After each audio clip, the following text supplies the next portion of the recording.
Imagine waking up one day to find everything you've built, everything you've fought for, ripped away from you, but the worst part? It wasn't a stranger who did it, it was someone you trusted, someone you thought would never hurt you, and then, just when you think you've lost it all, you take back everything they tried to steal. This is my story.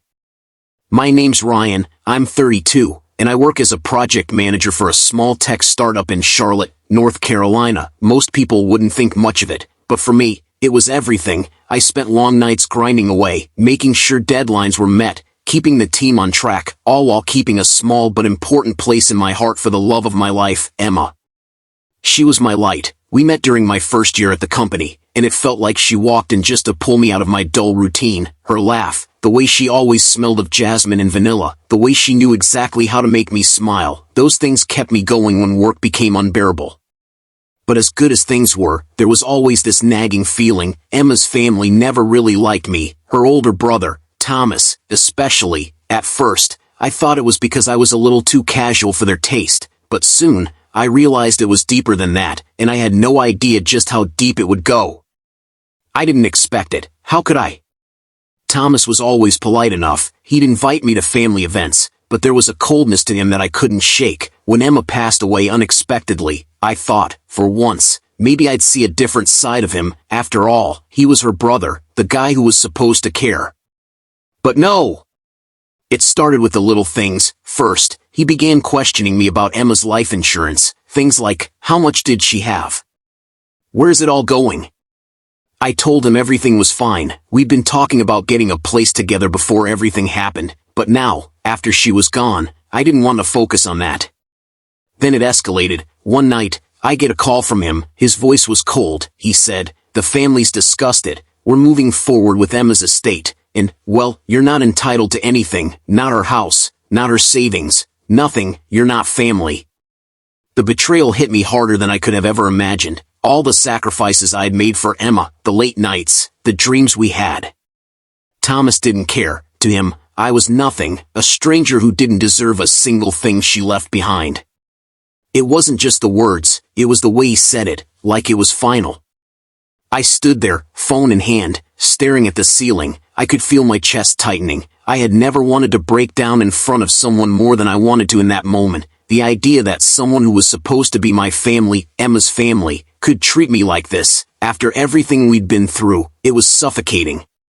"Ryan," Thomas continued, "don't act like this is a surprise. You were always just a placeholder. She never really wanted to marry you. You know, the house, the car, all of it was never meant for you."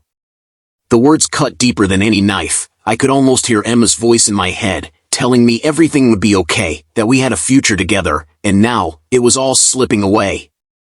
I didn't yell, though. I didn't lose my temper. I just hung up, and that's when I decided something. I wasn't going to let him get away with this. I wasn't going to let him take everything from me without a fight.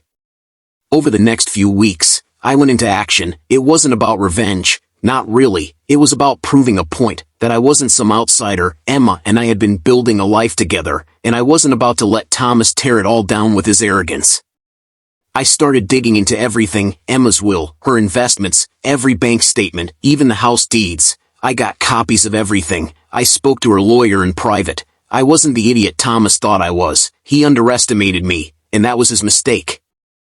I kept it all to myself. I didn't tell anyone, not even my closest friends. I worked quietly, meticulously, gathering the evidence I needed, all while keeping up the facade of a heartbroken, defeated boyfriend. But I wasn't defeated, not anymore. A few weeks later, I confronted Thomas. I had everything in front of me, the documents, the proof, the legal loopholes he'd been exploiting. He was visibly shaken when I showed him the files. "Ryan, what are you doing? You don't know what you're messing with," he said, but his voice had lost its usual calmness. He was scrambling now, trying to salvage his position. I stayed calm, the power now in my hands. "You were wrong, Thomas. Emma's things, her life, are mine. You don't get to decide who gets it. You don't get to erase what we had." I didn't say much more. I let the evidence speak for itself. The fear in his eyes was the only confirmation I needed. The day it all came to a head was in front of the entire family at a meeting where the estate was to be finalized. Thomas tried to make himself the center of attention, talking about what he thought Emma would have wanted, but when I stood up and presented the documents, the room fell silent. The shock on Thomas's face was priceless as I revealed everything: his manipulation, his lies, his greed. I had made sure every single person in that room knew the truth, and when the legal papers were read, it became clear I was the sole heir.